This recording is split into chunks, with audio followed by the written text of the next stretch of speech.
ஏக இறைவனின் அருள் பெயர் போற்றி தொடங்குகின்றேன். தென்னிந்திய புத்தக விற்பனையாளர் பதிப்பாளர் சங்கத்தினுடைய ஒரு மாபெரும் புத்தக காட்சியின் 49வது ஆண்டு அறிவு திருவிழாவில் உரை நிகழ்த்த கிடைத்த பெரும் வாய்ப்பிற்கு நன்றி கூறியவனாக இந்த அருமையான நிகழ்வை தலைமையேற்று அரங்கேற்றி கொண்டிருக்கக்கூடிய பப்பாசியினுடைய செயலாளர் மரியாதைக்குரிய வைரவன் அவர்களே, எனக்கு முன்பாக மிகச் சிறப்பான முறையிலே ஒரு அருமையான உரையை ஆட்சி அமர்ந்திருக்கின்ற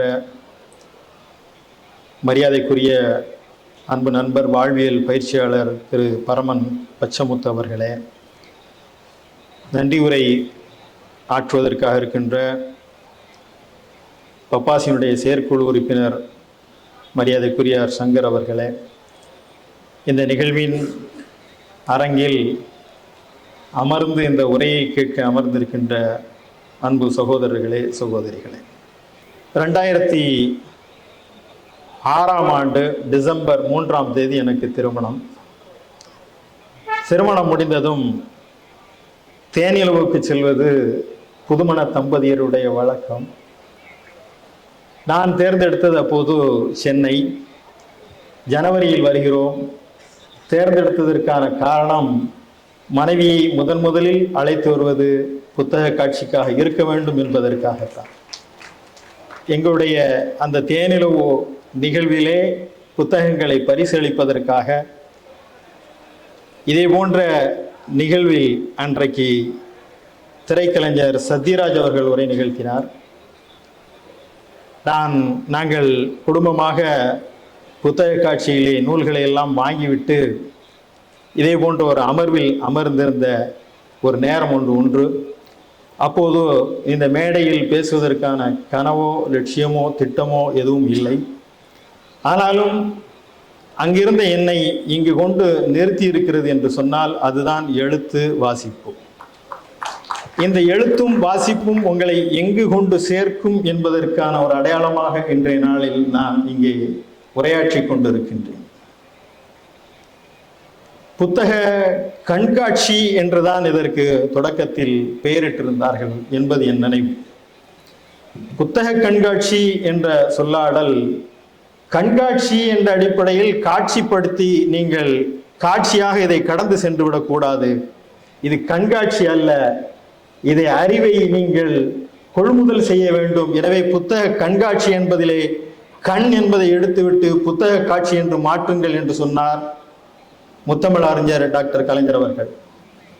அன்றிலிருந்து இது புத்தக காட்சி என்ற அடிப்படையிலே தொடர்ந்து 49வது ஆண்டு செயலாளர் வைரவன் அவர்களிடம் நான் பேசிக் கொண்டிருந்த போது சொன்னேன், கொரோனா காலத்தை ஒரு ஆண்டு காலத்தை இணைத்து கொண்டால் இது அரை நூற்றாண்டு கால பயணம். இது பெரும் அறிவிற்கான ஒரு பெருமை மிகு ஒரு அடையாளமாக இந்த பயணம் தொடர்ந்து கொண்டிருக்கிறது.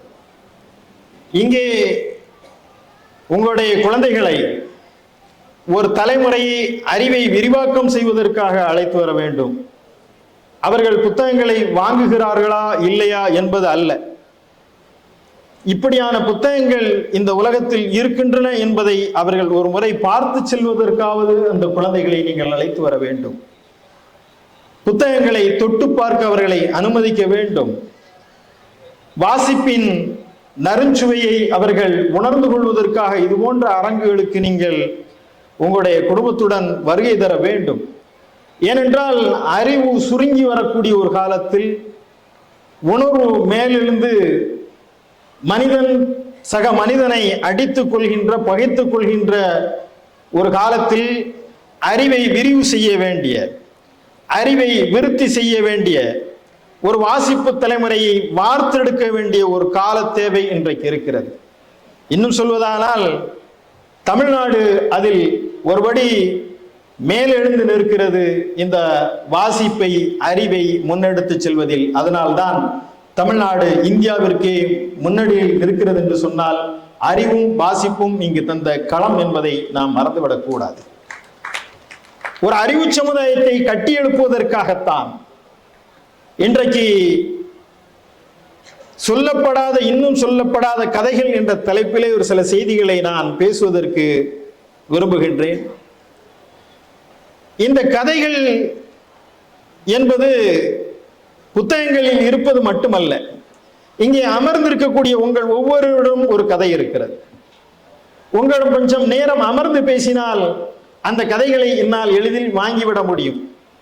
வரும் வழியெங்கும் நான் பார்த்தது, தமிழ்நாடு அரசு இன்றைக்கு முதலமைச்சர் மு க ஸ்டாலின் அவர்கள் ஒரு அருமையான திட்டத்தை முன்னெடுத்து இருக்கிறார்கள். அதற்கு உங்கள் கனவை சொல்லுங்கள். நீங்கள் உங்கள் கனவை சொல்லுங்கள். லட்சக்கணக்கான குடும்பங்களின் கதை என்னவாக இருக்கும் என்பது தெரியும். அது இன்று அரசினுடைய திட்டங்களை குறித்து அவர்கள் படிவம் தந்து இந்த படிவத்திற்கான கதையை கேட்டார்கள் என்றாலும் கூட ஒரு குழந்தையுடைய கனவு என்னவாக இருக்கிறது, ஒரு குடும்பத் தலைவனுடைய கனவு என்னவாக இருக்கிறது, அந்த வீட்டில் இருக்கக்கூடிய பணிப்பெண்ணுடைய கனவு என்னவாக இருக்கிறது, அங்கு இருக்கக்கூடிய ஒவ்வொருவருடைய கனவும் என்னவாக இருக்கிறது என்பதுதான். அந்த கனவு நனவாகும் போது அது வாழ்க்கையாக மாறுகிறது. நனவிற்கு சாத்தியமில்லாத பொழுதுகள் கதைகளாக மாறுகின்றன. எனவே கதைகள் ஒவ்வொருவரிடமும் இருக்கிறது, ஒவ்வொரு வீட்டிலும் இருக்கிறது, ஒவ்வொரு மனிதருக்குள்ளும் மறைந்து கிடக்கிறது. கதை எழுதுவதும் பேசுவதும் சொல்லுவதும் மிகச்சிலரே. ஆனால் கதை உற்பத்தியாகின்ற களம் எங்கே என்று பார்த்தால் நம்மெல்லாம் தாத்தா பாட்டி கதை கேட்டு வளர்ந்தவர்கள் தான். தூக்கம் வரலன்னு சொல்லியாச்சுன்னா கதை சொல்லு பாட்டி என்று கதை கேட்டு கதை சொல்லி கதை கேட்பதை மரபாக கொண்ட ஒரு வாழ்வை இன்றைக்கு மறந்து, கதை கேட்பதற்கான குழந்தைகளும் இந்த உலகத்தில் இல்லை, கதை சொல்வதற்கான பாட்டிகளும் இந்த உலகத்தில் இல்லை. ஏனென்று சொன்னால் உரையாடல் பொழுதுகளை நாம் தொலைத்து நிற்கின்றோம். உரையாடலுக்கே இடமில்லாத இடத்தில் கதை எங்கிருந்து எழும் என்பதுதான் கேள்வி. பேசுவதற்கான கால பொழுதுகள் அருகி போன ஒரு காலகட்டத்தில் நீங்கள் தொடரிலே பயணம் செய்யும் போது அருகில் இருக்கக்கூடிய நண்பரிடம் நாம் விசாரிப்போம், ஐயா வாங்க, எங்க போறீங்க, எங்க வர்றீங்க, எந்த நோக்கத்துக்காக போறீங்க. எளிமையான இந்த உரையாடல்கள் நம்ம எங்கே கொண்டு சேர்க்கும்? பேசும்போதே சொல்லிடுவாங்க, திருநெல்வேலி சுமல் அடிக்குது, நீங்க வந்து திருநெல்வேலியா தம்பி அப்படின்னு. ஆமா, அங்க எனக்கு இவரை தெரியும், நீங்க இந்த ஊரா என்ற பேச தொடங்கக்கூடிய அந்த தொடரியின் அருகே இருக்கக்கூடியவர்கள் நம்முடைய வாழ்வின் நினைவுகளை மீட்டு தரக்கூடியவர்களாக மாறுவார்கள். அந்த உரையாடல் கதை பொழுதுகளாக கதை களங்களுக்கான கருவை நமக்கு தந்து கொண்டிருக்கும். ஆனால் உரையாடலை தொலைத்துவிட்ட அந்த காலத்திலே, ஒருவருடன் ஒருவர் உரையாடுவதற்கு நாம் தயங்குகின்ற ஒரு காலத்திலே அலைபேசி என்றைக்கு வந்ததோ இந்த அலைபேசிக்குள் நாம் முடங்கிவிட்டோம். யாரும் யாரையும் பார்ப்பதில்லை, பேசுவதில்லை. குனிந்த தலை நிமிராத பெண்கள் இன்றைக்கு இருக்கிறார்கள். இந்த காலம் தான் என்னன்னா எல்லாமே அலைபேசியில தான் இருக்காங்க. செல்போனை பார்த்து கொண்டே அதிலே என்ன வருகிறது என்பது அவருடைய உலகம் அதுவாக சுருங்கி போய்விட்டது. எனவே நாம் இந்த கதைகளை குறித்து யாரும் பேசுவதில்லை. குறிப்பாக கதைகள் என்று சொன்னால் அது குழந்தைகளுடைய உலகோடு நாம் சுருக்கிக் கொள்கிறோம். இல்லை, பெரியவர்களுக்கும் கதை என்பது யாருக்குத்தான் பிடிக்காது.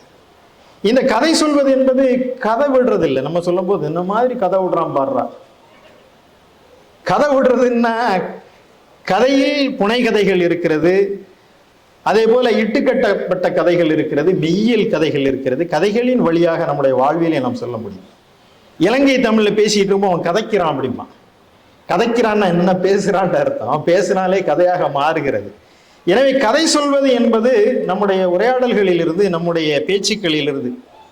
கதையை நீங்க விளங்கணும்னு சொல்லியாச்சா, நிதானமா ஒருவருடைய பேச்சை கேட்பதற்கான காதுகள், செவிகள் உங்களிடம் இருக்க வேண்டும். அதை உள்வாங்கக்கூடிய மனது உங்களிடம் இருந்தால் நீங்கள் கதையை அவர்களிடமிருந்து நீங்கள் எளிதில் பெற்றுக்கொள்ள முடியும். எனவே ஒவ்வொருவருக்குள்ளும் நூற்றுக்கணக்கான கதைகள் உறங்கி கிடக்கின்றன. முன்பெல்லாம் கதை சொல்வதற்கான களங்கள் இருந்தன, திண்ணைகள் இருந்தன, சங்கங்கள் இருந்தன, மரத்தடிகள் இருந்தன. அது மட்டுமல்ல, தேநீர் கடைகளுடைய அந்த சாயா கடை பெஞ்ச், இதெல்லாம் என்னன்னா பேசுவதற்கு, உரையாடுவதற்கான களங்கள் இருந்தன. ஆனால் இந்த களங்களையும் நாம் சிதைத்து விட்டோம். இன்றைக்கு திண்ணைகள் இல்லாத ஒரு காலம், மரத்தடிகள் இல்லாத காலம், ஏனென்றால் மரங்களே இல்லாத ஒரு காலம். தேநீர் கடையில் இருந்து அமர்ந்து பேசுவதற்கு முடியாது. ஆக நம்முடைய கதை களங்களை நாம் தொலைத்து விட்டோம். நம்முடைய தாத்தா பாட்டியிடம் நாம் பேசுகின்ற கதைகள் என்பது ஒரு தலைமுறையிடமிருந்து அவர்கள் சொல்லி வருகின்ற ஒரு வாழ்வியலை நமக்குள் கதை வழியாக கடத்தி கொண்டே இருப்பார்கள். அந்த கதையில் அறங்களை அவர்கள் பேசுவார்கள். அந்த கதையின் வழியாக வாழ்வியல் ஒழுக்கங்களை அவர்கள் கற்றுத்தருவார்கள். அந்த கதைகளின் வழியாக உன்னுடைய எதிர்காலம் எப்படி கட்டமைக்கப்பட வேண்டும் என்ற அந்த பாட்டியின் பெருவிருப்பம் அந்த கதைக்குள் ஒரு கருவாக அமைந்திருக்கும். அந்த கதைகள் எல்லாம் அந்த தாத்தா பாட்டியினுடைய கதைகள் தான். வீட்டில் ஏற்படுகின்ற அந்த வலிகளை, அந்த ஆற்றாமைகளை, இயலாமைகளை அவர் கதை வடிவாக மாற்றி சொல்லும் போதோ இளைப்பாறுதல் அடைகிறார், ஆறுதல் அடைகிறார். இன்றைக்கு கதை மரபு தொலையும் போது தனக்குள் அவள் தன்னை புதைத்துக் கொண்டு செத்து போகிறாள். அந்த கதையில் இருக்கக்கூடிய அந்த மாந்தர்கள் யார் என்று சொன்னால் அந்த பாட்டி தான் அந்த கதையுடைய ஹீரோவா இருப்பார், ஹீரோயினாக இருப்பார். தன்னுடைய கதையைத்தான் தன்னுடைய பேர குழந்தைகளுக்கு வேறொரு வடிவிலே அவள் சொல்லிக்கொண்டே இருப்பார். கதை கேட்கின்ற பிள்ளைகளுக்கு நாமும் கதை நாயகனாக மாறிவிடுவோம். இளம் பருவத்தில் அப்படித்தான் நாம் நாயகர்களாக நம்மை செதுக்கி கொண்டோம் இந்த கதை உலகின் வழியாக. நம்மோடு அந்த நிலவு நடப்பது என்னுடன் மட்டும்தான் என்ற அந்த பிரமிப்பு எல்லா இளைஞர்களைப் போல எனக்கும் இருந்தது. நமக்கு ஒரு விசித்திரம் இருக்கிறது, என்னோடு நிலவு நடக்கிறது என்ற அந்த இளவயது ஒரு ஈர்ப்பு எல்லோரும் போல் இருக்கிறது. அந்த கதைக்குள் நாமும் மாந்தர்களாக நாயகர்களாக மாறக்கூடிய ஒரு சூழலை அந்த கதை நமக்குள் கட்டி எழுப்பிக் கொண்டே இருக்கிறது.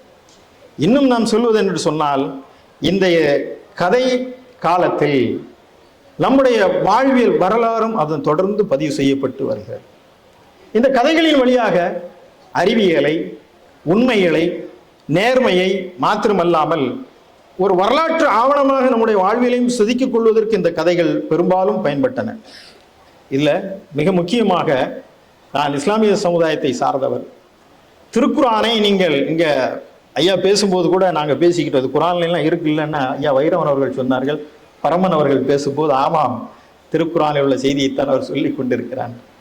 குரான் உலக பொதுமறை, அது உலக மொழி பேசுகிறது, அது மத நூல் அல்ல, வாழ்வியல் நூல் என்ற அடிப்படையிலே திருக்குரான் கதை சொல்கிறது. திருக்குரானில் உள்ள கதை பிரம்மாண்டமான கதை ஒன்று இருக்கிறது. ஆனால் அது கதை அல்ல, ஒரு வாழ்வியல் நெறியை ஒரு தனி சாப்டருக்கு, அத்தியாயத்திற்கு குகைவாசிகள் என்ற ஒரு கதை வைத்திருக்கு. மிக பிரம்மாண்டமான ஒரு சித்திரத்தை கண் முன்னால் கட்டி எழுப்புகிறது. ஒரு மன்னனுடைய கொடுமை தாங்காமல் அந்த கொடுமையிலிருந்து தப்பிப்பதற்காக சில இளைஞர்கள் தங்களுடைய அறத்தை, வாழ்வியல் நெறியை, மதம் சார்ந்த நம்பிக்கை காப்பாற்றிக் கொள்வதற்காக இடம்பெயரக்கூடிய ஒரு கதை. இடம்பெயர்ந்து அவர்கள் ஒரு குகையிலே தஞ்சமடைகிறார்கள். இதை கொஞ்சம் நீங்கள் காட்சிப்படுத்தி பாருங்கள். குகையில் தஞ்சமடையக்கூடிய அவர்கள் நீண்ட நெடிய உறக்கத்திற்கு தள்ளப்படுகிறார்கள். 300 ஆண்டுகள் அல்லது 309 ஆண்டுகள் அவர்கள் உறங்குவதாக திருமறை பதிவு செய்கிறது. 300 ஆண்டுகள் அவர்கள் உறங்குகிறார்கள். உறங்கி முடிந்ததும் எழுகிறார்கள். எழுந்து வெளியே வருவதற்குள் உலகம் மாறிவிடுகிறது. 5-10 ஆண்டுகளுக்குள் இந்த உலகத்தின் வெளிச்சம் மாறிவிடுகிறது, நிறம் மாறிவிடுகிறது, இங்குள்ள உடை, உணவு எல்லாம் மாறிவிடுகின்ற போது 300 ஆண்டு கால காலப்பயணம் என்பது நீண்ட நெடிய இடைவேளை. அதில் வெளியே வரும்போது அவருடைய உலகம் வேறொன்றாக இருக்கிறது. அவர்கள் கொண்டு வருகின்ற நாணயம் செல்லாத காசாக மாறுகிறது. அவர்களுடைய தோற்றமும் அவர்களுடைய உடையும் அந்த காலத்திலிருந்து கற்காலம் பின்னோக்கி சென்ற ஒரு காலத்தினுடைய தோற்ற மாந்தர்களாக அவர்கள் வெளியே வருகிறார்கள். அவர்களுடைய பேசுகின்ற மொழி அன்றைக்கு வழக்கொழிந்து இருக்கிறது. செல்லாத காசை வைத்துக் கொண்டு பொருந்தாத உடையிலே, தன் வாழ்க்கைக்கு சற்றும் பொருத்தமில்லாத உலகிலே அவர்கள் வெளிப்படுகின்ற அந்த காட்சியை திருமறை குர்ஆன் ஒரு கதையாக சொல்லி வருகின்ற அந்த வேலையை நீங்கள் நினைத்து பாருங்கள். சூரத்துல் கஹ்ஃப் என்று சொல்லக்கூடிய குகைவாசிகளை குறித்து பேசுகிறது. இன்னும் நபிமார்களை குறித்து பேசுகின்ற அந்த குர்ஆனிலே யூசுப் என்று சொல்லக்கூடிய ஒரு இறை தூதருடைய வரலாற்றை மிக நேர்த்தியாக, அழகாக ஒரு கதை சொல்லல் வடிவிலே அது வடித்து தருகிறது. யூசுப் அவர்களுடைய வரலாற்றிலே சொல்லிக் கொண்டிருக்கக்கூடிய யூசுப் அவர்களுடைய இளமை பருவத்தை குறித்தான வர்ணனைகள், அவர் சகோதரர்கள் அவள் மீது கொள்கின்ற வன்மம், பொறாமை, தந்தையிடமிருந்து யூசுஃபை அவர்கள் நயவஞ்சமாக அழைத்து செல்வது, யூசுஃபை கிணற்றில் தூக்கி வீசுவது, வணிக கூட்டம் யூசுஃபை கிணற்றிலிருந்து மீட்டு எடுத்து செல்வது, எகிப்திலே மன்னர் யூசுஃபை வாங்கி கொண்டு அவரை வளர்ப்பது மன்னர் அரண்மனையிலே, யூசுப் அங்கே அமைச்சராக முக்கிய பதவி வகிப்பது, அங்கே பஞ்சகாலம் ஏற்படுவது, அந்த பஞ்சகாலத்திற்கான தீர்வு கனவின் வழியாக வருவது, அங்குள்ள அரசி யூசுப் மீது பெருங்காதல் கொண்டு அவர் மீது குற்றப்பழி சுமத்துவது, அந்த குற்றப்பழியில இருந்து சிறை கொட்டடைக்கு அவர் அடைக்கப்படுகின்ற காட்சி, சிறைத்தோழர்களுடன் அவருடைய உரையாடல், விவாதம், அவருடைய அறிவுக்களம், அந்த சிறையில் இருந்து அவர் மீண்டெழுந்து வருகின்ற வரலாறு, இதுவெல்லாம் குர்ஆன் பேசுகிறது என்று சொன்னால், இந்த கதைக்கான இடத்தை, இந்த இறைவன் தருகின்ற இடம் என்ன என்பதையும் நீங்கள் பார்க்க வேண்டும். மிக முக்கியமாக அதிலிருந்து கிடைக்கக்கூடிய ஒரு வரியை நாம் அகிலன் அவர்களுடைய ஒரு கதையை பாவை விளக்கு நீங்கள் படித்திருப்பீர்கள். பாவை விளக்கிலே அகிலன் எழுதுகிறார், அந்த தணிகாசலம் என்ற அந்த பாத்திரம் தன்னுடைய மிக நெருக்கடியான மன உளைச்சலான கால வாழ்க்கையிலே காலம் கடந்து செல்கின்றார். நிம்மதி தேடி, இருப்பிடம் தேடி அடையக்கூடிய ஒரு நீண்ட நெடிய பயணத்திலே தணிகாசலம் சுற்றுலா செல்கின்றார்கள் நண்பர்களுடன். சுற்றுலா செல்லக்கூடிய அந்த நண்பர்கள் அடைகின்ற இடம் தாஜ்மஹாலிலே வந்து அடைகிறார். தாஜ்மஹாலில் இருக்கக்கூடிய ஒரு இடத்தை பார்த்து வருகின்ற தணிகாசலத்திற்கு குர்ஆனுடைய ஒரு வசனம் கண்ணில் தென்படுகிறது. திருமறையில் உள்ள ஒரு வசனம், லா யுகல்லிஃபுல்லா நஃப்ஸன் இல்லா உஸ்ஸாஹா லஹா மா கஸபா என்ற இதனுடைய ஒரு வசனம். இறைவன் சக்திக்கு மீறி எந்த ஒரு ஆத்மாவையும் அவன் சோதிப்பதில்லை என்ற வசனம். அதை தணிகாசலம் படிக்கின்றார். இது எனக்கான வார்த்தை என்று தன்னுடைய வாழ்க்கையை மீட்டி எடுத்துக்கொண்டு செல்கின்ற அந்த பாதையை அந்த திருமறையில் இருந்து ஒரு வசனம் அவனுக்கு தருகிறது என்று சொன்னால், கதைகள் இன்றைக்கு நம்பிக்கையை தருகின்ற இடங்களாக மாற வேண்டும். ஆனால் இன்றைக்கு பேசுகின்ற பல கதைகள் வெறுப்பின் கதைகளாக மாறுகின்றன. ஒருவரை ஒருவர் புரியாமல், ஒருவரை ஒருவர் அறியாமல் இருந்தால் அங்கே வெறுப்பு பிறக்காது. எனவே வெறுப்பின் கதைகளை வேறு இருக்க வேண்டும் என்று சொன்னால் அன்பின் கதைகளை பேச வேண்டும். இந்த மண் எல்லோருக்குமானவன். இந்த உலக அரங்கில் எந்த நாட்டிற்கும் இல்லாத சிறப்பு இந்தியாவிற்கு இருக்கிறது என்று சொன்னால், இங்கே மொழி கடந்து, இனம் கடந்து, மதம் கடந்து, அண்ணன் தம்பிகளாக, மாமன் மச்சான்களாக இங்கே வாழ்கிறோம் என்ற அந்த வாழ்க்கை தெரியும், அந்த உறவும் தான். இந்த உறவும் வாழ்க்கை பாடும் நம்முடைய கதைகளாக, காவியங்களாக, இலக்கியங்களாக வெளிவருவதிலே தடை ஏற்படுமானால் ஒரு வெறுப்பின் கதை இந்த மண்ணிலே பேசப்படுகிறது. அது இதயங்களை பிளக்கின்றது. இந்த கதையை பேசும்போது ஒரு நல்லிணக்க கதையாக எங்கிருந்து பிறக்கிறது? நான் இன்றுதான் தோழர் பரமன் பச்சமுத்து அவர்களை சந்திக்கிறேன். அவருடைய உரையை கேட்டு இருக்கின்றேன். அவரை குறித்து நான் அறிந்திருக்கின்றேன். ஆனால் எங்களுடைய கதை எங்கே தொடங்குகிறது? நாங்கள் சந்திக்கின்ற புள்ளியில் எங்களுடைய கதை தொடங்குகிறது.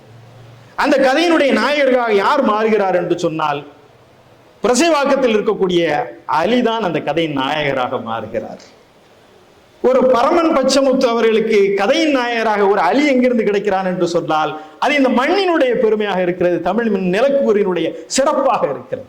இந்த நெருக்கத்தை, இந்த பேரன்பை, இந்த உறவை, இந்த இயல்பான இந்த நிலப்பரப்பில் இருக்கக்கூடிய தொடர்பாடலை குறித்து நாம் பேச மறந்ததனுடைய விளைவு தலைமுறையை இடைவெளி இன்றைக்கு பெரும் இடைவெளியாக மாறி வெறுப்பு சுவர்களை நமக்குள் எழுப்பி எழுப்பி அது பெரும் கூறாக நம்மை பிரித்து துண்டாடி கொண்டிருக்கிறது. எனவே நம்முடைய கதைகளை பேச வேண்டிய, கலைகளை பேச வேண்டிய ஒரு காலம் இருக்கிறது. கலாப்ரியா அவர்கள் பார்க்கடல் எழுதி வருகிறார். தி இந்துவில் எங்களுடைய பகுதி, நான் கடையநல்லூரை சார்ந்தவர். அதில் வரக்கூடிய அந்த சின்ன சின்ன படிமங்கள், ஐயா வண்ணதாசன் அவர்கள் கல்யாண்ஜியுடைய கதைகளும் கவிதைகளும் அந்த நிலம் சார்ந்து நிறைய சொல்லிக்கொண்டே போகலாம். ஜெயகாந்தன் குறித்து சொன்னார்கள், பட்டியல் எடுத்தால் அது தனி தலைப்பாக மாறிவிடும். அப்படியான இந்த கதைகளில் இருந்து இந்த கதை மாந்தர்கள் எங்கிருந்து உருவாகிறார்கள் என்று சொன்னால், என் வாழ்க்கை குறித்து நான் பேசுகின்ற இடங்களில் இருந்து தொடங்குகிறது. நான் வெளிநாட்டிலே உனைசாவிலே ஒரு இடத்திலே பணிபுரிந்து கொண்டிருந்தேன். நான் வெளிநாட்டிற்கு போகக்கூடாது என்பதிலே உறுதியாக இருந்தேன். இந்த மண்ணை விட்டு சென்று விடக்கூடாது, என்னுடைய உழைப்பும் என்னுடைய ஆற்றலும் இந்த மண்ணுக்குத்தான் சேர வேண்டும் என்பதிலே உறுதியாக இருந்தேன். கால நெருக்கடி என்னை வெளித்தள்ளும் போது, வெளிநாட்டில் எனக்கு வேலை வாய்ப்பு என்ற போது ஒரே ஒரு வேண்டுகோள் என் விருப்பத்தை ரொம்பவும் நெருக்கமாக்கியது. உனக்கு புத்தக கடையில் வேலை என்றதும் சட்டனை கிளம்பி விட்டேன். வாசிப்பதற்கான ஒரு வாய்ப்பு அங்கே கிடைக்கிறது.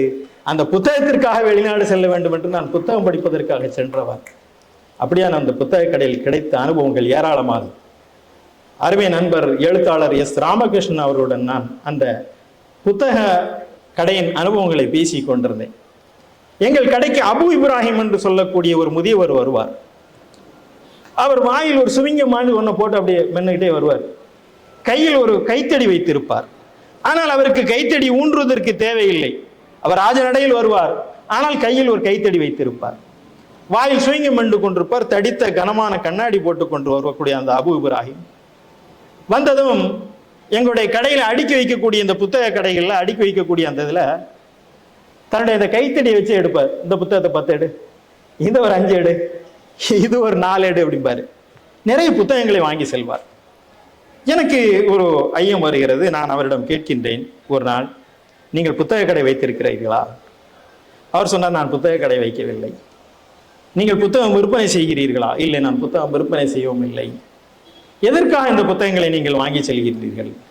அவர் சொன்னார், என் வீட்டிற்கு யார் வந்தாலும் நான் தேநீர் தருகிறேனோ இல்லையோ, என் வீட்டிற்கு வந்தால் புத்தகம் இல்லாமல் யாரும் வெளியே செல்ல முடியாது என்று அபு இப்ராஹிம் சொன்னார். எனவே அபு இப்ராஹிமை பார்ப்பதற்கான கூட்டம் வாசிப்பு மக்கள் சென்றார்கள். அவர் வீட்டுக்கு போனால் தேநீர் கிடைக்கிறதோ இல்லையோ புத்தகம் கிடைக்கும் என்பதற்காக சென்றார்கள். அதற்காகவே அவரை சுற்றி கூட்டம் இருந்தது. வாசிக்கும் பரப்பை, ஒரு அறிவு சமுதாயத்தை அங்கே அபு இப்ராஹிம் உருவாக்கினார் என்ற செய்தியை நான் சொல்லிக் கொண்டே வந்தேன். ஒரு நாள் அபு இப்ராஹிம் வரவில்லை, அவருடைய மகன் வருகிறார். ஒரு குறிப்பிட்ட புத்தகத்தை கேட்டு, இந்த புத்தகத்திலே 100 பிரதிகள் வேண்டும் என்று சொன்னார். நான் கேட்டேன், ஏன் அபு இப்ராஹிம் என்னவாயிற்று, ஏன் இந்த 100 பிரதிகள் என்று கேட்டபோது அவர் சொன்னார், என்னுடைய தந்தை உடல்நலம் இல்லாமல் மருத்துவமனையில் அனுமதிக்கப்பட்டிருக்கிறார்.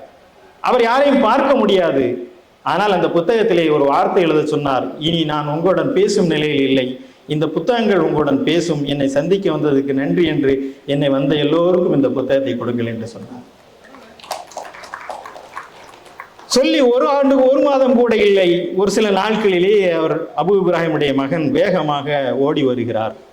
ஓடி வந்ததும் எனக்கு 500 புத்தகங்கள் அல்லது 1000 புத்தகங்கள் வேண்டும் என்று கேட்கின்றார். என்ன என்று கேட்டேன். என் தந்தை அபு இப்ராஹிம் இறந்து விட்டார், அவருடைய இறுதி ஊர்வலத்துக்கு வரக்கூடிய எல்லார் கையிலும் இந்த புத்தகத்தை கொடுக்க சொன்னார், இனி இந்த புத்தகங்கள் உங்களுடன் இருக்கும் என்று. இந்த புத்தக காதலை குறித்து நான் எழுத்தாளர் எஸ். ராமகிருஷ்ணன் அவருடன் பேசி கொண்டிருந்த போது, அவர் தன்னுடைய வீடில்லா புத்தகங்கள் என்ற ஒரு தொடரை இந்து நாளிதழில் எழுதுவத போது இந்த செய்தியை மிக அழகாக அவர் எழுதிய ஒரு நினைவும் எனக்கு வருகிறது. இப்படி உலகம் முழுவதும் புத்தகம் வாசிக்கக்கூடியவர்கள் இருக்கிறார்கள், கதையை கட்டி எழுப்பக்கூடியவர்கள் இருக்கிறார்கள். அந்த முதலாளி எங்களை ஒரு பாலைவன மணற்பரப்புக்கு அழைத்து செல்வார். அந்த பாலை மணற்பரப்புக்கு நாங்கள் செல்லும் போது அவர் கேட்பது, நீங்கள் எனக்கு ஏதாவது ஒரு கதை சொல்லுங்க, ஏதாவது ஒரு கதை சொல்லுங்க. ஒரு முதலாளி, நாம் இங்கிருந்து பிழைப்பு தேடி சென்றிருக்கும், என்ன கதையை பேச முடியும் என்று சொல்லும்போது எங்களுக்கு கதை தெரியாது, திணறி நிற்போம். இல்லை, எங்கள்கிட்ட கதை இல்லை. இல்லை, உங்கள்கிட்ட ஒரு கதை இருக்கிறது, ஆனால் அது எங்களுக்கு கதை சொல்ல முடியாது, வேறொரு உரையாடலாக முடிந்துவிடும். ஒரு நாள் அவர் அழைத்தார். எங்களோட பங்களாதேஷ் வேலை பார்த்தா இந்தோனேசிய ஒரு ஆள், கேரளாவை சேர்ந்த நண்பர்களாக இருந்தார். அந்த பங்களாதேஷ்காரர் கொஞ்சம் தாமதமாக வரக்கூடியதெல்லாம், ஒரு மாத காலம் தாமதமாக வரக்கூடிய அந்த அட்டெண்டன்ஸ் எல்லாம் பார்த்தார். எதுக்காக நீ எல்லாம் லேட்டாக வந்தேன், அது எனக்கு எழுதி கொடுன்னு. அவன் கொஞ்சம் அவருடைய மொழி, எனக்கு அரபு தெரியாது, உன் மொழியில் எழுதி கொடு, நான் கொஞ்சம் மொழிபெயர்த்து சொல்ல அப்படின்னு. அவர் சொன்னார், நான் தாமதமாக வருகிறேன் என்று நீ சொன்ன எல்லாமே கதைகள் தான், இதைத்தான் நான் அன்றைக்கு கேட்டேன், இங்கு மிக அருமையான கதையை நீ எழுதி தந்திருக்கிறாய் என்று சொல்லி. நம்ம லேட்டாச்சுன்னா அதுக்கு ஒரு கதை சொல்லுவோம் பாருங்க, என்னவெல்லாம் நம்முடைய நியாயப்படுத்துவதற்காக நாம் சொல்கின்ற கதைகள் தான். எனவே ஒவ்வொருவருக்குள்ளும் உறங்கி கிடக்கின்ற கதைகள் ஆயிரம் இருக்கின்றன.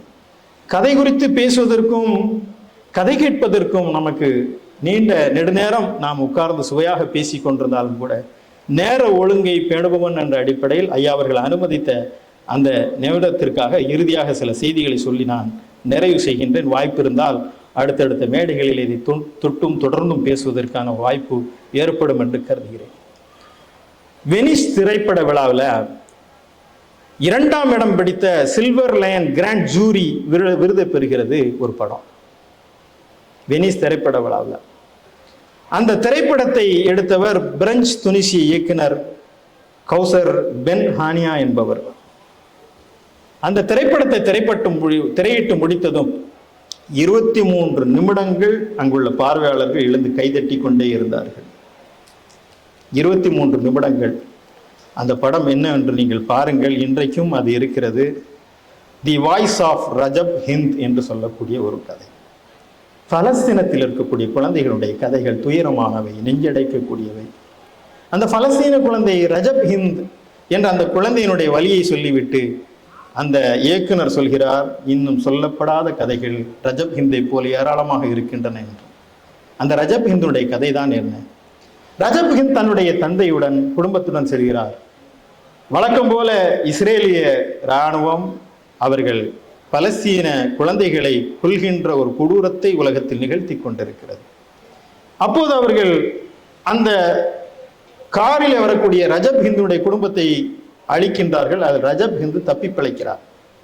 உயிரோடு அந்த குழந்தை மட்டும் இருக்கு, காரில் யாரும் இல்லை. ரெட் கிராஸை சார்ந்தவர்கள் அதை அந்த குழந்தையை தொடர்பு கொண்டு பேசுகிற அந்த உரையாடல் தான் இது, நிஜ கதை. அந்த குழந்தையிடம் கேட்குறாங்க, பாப்பா நான் பேசுறது கேட்குதா? கேட்குது, பயப்படாத. இல்லை எனக்கு பயமா இருக்கு. பக்கத்தில் யார் இருக்கா? அம்மா இருக்காங்க, அப்பா இருக்காங்க, தம்பி இருக்காங்க, தங்கச்சி இருக்காங்க, எல்லாம் இருக்காங்க. ஆனால் அவங்க யாருமே உயிரோடு இல்லை. எனக்கு பயமா இருக்கு. நீ பயப்படாத, உன் பக்கத்தில் யார் இருக்கிறார்? கொலைகார கொடிய மிருகமான இஸ்ரேலியர் இராணுவம் இருக்கிறது. எவ்வளவு தூரம் இருக்கிறது? என் அருகில் இருக்கிறது. அவர்கள் நிழல் என் மீது விழுகிறது. எனக்கு பதட்டமாக இருக்கிறது. பயப்படாதே, இறைவன் நம்மோடு இருக்கிறார். அந்த குழந்தை கேட்குது, என்னை எப்படியாவது காப்பாற்றி விடுவீர்களா என்று. அதற்கு அந்த ரெட் கிராஸை சேர்ந்த சகோதரி அழுகிறாங்க, காப்பாற்றி விடுவோம், காப்பாற்றி விடுவோம், கலங்காதே என் அன்பு குழந்தையே, எனக்கு அவர்கள் மிக அருகில் வந்து விட்டார்களே, தொலைபேசியை துண்டித்து விடாதீர்கள், காப்பாற்றி விடுகிறோம். அந்த குழந்தையுடைய அந்த உரையாடலில் கடைசியாக கேட்கின்ற ஒரு வேண்டுகோள், இந்த உலகத்திற்கு வைத்திருக்க வேண்டுகோள், இறுதி வரை என்னோடு நீங்கள் பேசிக் கொண்டிருப்பீர்களா என்றுதான். அந்த ரெட் கிராஸை சேர்ந்த சகோதரி சொல்வார், உங்களோடு நாங்கள் இருக்கிறோம், பேசிக்கொண்டே இருப்போம், உன்னை எப்படியும் காப்பாற்றி விடுவோம் என்று. அந்த கதை முடிகிறது. சற்று நேரத்தில் அந்த குழந்தையிடமிருந்து எதுவும் இல்லை, நிசப்தம். அந்த குழந்தையும் கொன்று விடுகிறார்கள். இப்படி ஏராளமான வலிமிகுந்த கதைகளிலே ஒரு கதை தான் ரசாவுடைய கதை. இந்த புத்தகத்தின் மீது உண்டான பெருங்காதல் அந்த போர்க்களத்தினுடைய பூமியிலிருந்து எப்படி எழுகிறது என்பதுதான் என் நெஞ்சை அடைக்கிறது. ரசா என்று சொல்லக்கூடிய ஒரு 10 வயது குழந்தை கதை எழுதுகிறாள். இல்லை, உயிர் எழுதுகிறாள். அங்குள்ள ஒவ்வொரு குழந்தைகளும் உயிர் எழுதி வைத்து விட்டு சாகிறார்கள். என்ன உயிர் எழுதுகிறார்கள்? நான் எந்த வினாடியும் செத்து போய் விடுவேன், நான் செத்து போய் விட்டால்.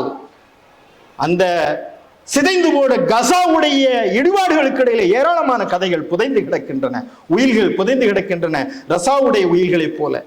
ரசா எழுதுகிறார், அங்கே சொல்லக்கூடிய ரசப், சாரா, ஜூடி, பதுல், லானா ஆகியோருக்கு என்னுடைய பொருள்களை நான் செத்து போய்விட்டால் பங்களித்து வைத்து விடுங்கள். ஒரு 10 வயசு குழந்தையுடைய விருப்பம் இதுவா? அவள் சொல்கிறாள், எனக்கு மாதாந்திர தொகை 50 செகல்கள் கிடைக்கும். அந்த 50 செகல்களில் 25 ரஹபுக்கும் 25 சாராவிற்கும் கொடுத்து விடுங்கள். அந்த குழந்தை சொல்றா, என் தம்பி அகமது கொஞ்சம் சேட்டை செய்யக்கூடியவன், அவனை நீங்கள் பொருந்தி கொள்ளுங்கள். சொல்லிவிட்டு அவர் சொல்கிறார், என்னுடைய விளையாட்டு சாமான்களை நீங்கள் பதுலுக்கு கொடுங்கள். இறுதியாக அவள் எழுதுகிறாள், அந்த போர்க்கள சூழலிலும் கல்வி நிலையங்கள் முற்றிலும் அழிக்கப்பட்ட அந்த பூமியிலே, வாழ்வாதாரம் முழுமையாக சிதைக்கப்பட்ட அந்த பூமியிலே, ஒரு ரொட்டி துண்டிக்கு வழி இல்லாத, தண்ணீருக்கு வழி இல்லாத அந்த பூமியிலே, நித்தமும் வெடிகுண்டுகளும் நித்தமும் துயரமும் சந்து வந்திருக்கின்ற அந்த பூமியிலிருந்து அந்த ரசா எழுதுகிறார், என்னுடைய நான் பாதுகாத்து வைத்தேன் இந்த கதை புத்தகங்களை நீங்கள் ரஹபிற்கு கொடுங்கள் என்று சொல்லி உலகம் முழுவதும் கதைக்கான இடம் அந்த போர்க்கள பூமியிலே எங்கே இருக்கிறது என்பதுதான் இன்றைக்கு இந்த வாசிப்பினுடைய பெரும் அழுத்தத்தை நமக்கு சொல்லி கொண்டிருக்கிறது. இன்னும் சொல்லப்படாத கதைகள் இந்த மண்ணில் ஏராளம் ஏராளம் உண்டு. இஸ்லாமியருடைய வாழ்க்கை இன்றைக்கு வேறொன்றாக சித்தரிக்கப்பட்டு தீவிரவாதிகளாகவும் பயங்கரவாதிகளாகவும் பெண்ணடிமைவாதிகளாகவும் இங்கே சொல்லப்படுகின்ற அந்த கதை வேறொன்றாக இருக்கிறது. உண்மை கதை அதுவல்ல. உண்மை கதை மாமன் மச்சானாக, அண்ணன் தம்பிகளாக நெருஞ்சிக்கு நெருக்கமாக நாம் பழகி கொண்டிருக்கின்ற பூமியிலே நீங்கள் அறிகின்ற பார்க்கின்ற மனிதர்கள் தான் கதை மாந்தர்கள். எங்கிருந்தோ அவர்கள் சொல்கின்ற செய்திகளை நீங்கள் நம்பி விடாதீர்கள். படித்து பார்த்து தெரிந்து கொள்ளுங்கள், பழகி பார்த்து புரிந்து கொள்ளுங்கள் என்பதை சொல்வதற்கான கதை வாய்ப்பு இல்லாத களமா இது மாறிவிடக்கூடாது என்பதற்காகத்தான் நூற்றாண்டு கால தமிழ் சினிமாவிலே முஸ்லிம்களை குறித்து பேசுவதற்கு சரியான வாழ்வியலை பதிவு செய்ய இயலாத ஒரு காலகட்டத்திலே தான் இன்றைக்கு தமிழின் ஆகச்சிறந்த இயக்குநர்களில் ஒருவரான என் அன்பு நண்பர் இயக்குனர் மீரா கதிரவன் அவர்கள் 100 ஆண்டு காலம் பதிவு செய்யப்படாத இஸ்லாமியர்களுடைய பெருவாழ்வை, பெருங்காதலை இன்றைக்கு ஹபீபி என்ற திரைப்படத்தின் மூலமாக முதலாக பதிவு செய்யக்கூடிய ஒரு அன்பான ஆறுதலான செய்தியை சொல்லி, இன்னும் இது போன்ற சொல்லப்படாத கதைகளை நாம் சொல்ல வேண்டும். நம் கதைகள் நாம் தான் பேச வேண்டும். உங்கள் கதைகளை நீங்கள் பேச வேண்டும். உங்கள் கதைகளை நீங்கள் பேசுங்கள். அந்த கதைகள் வரலாறாக மாறும்.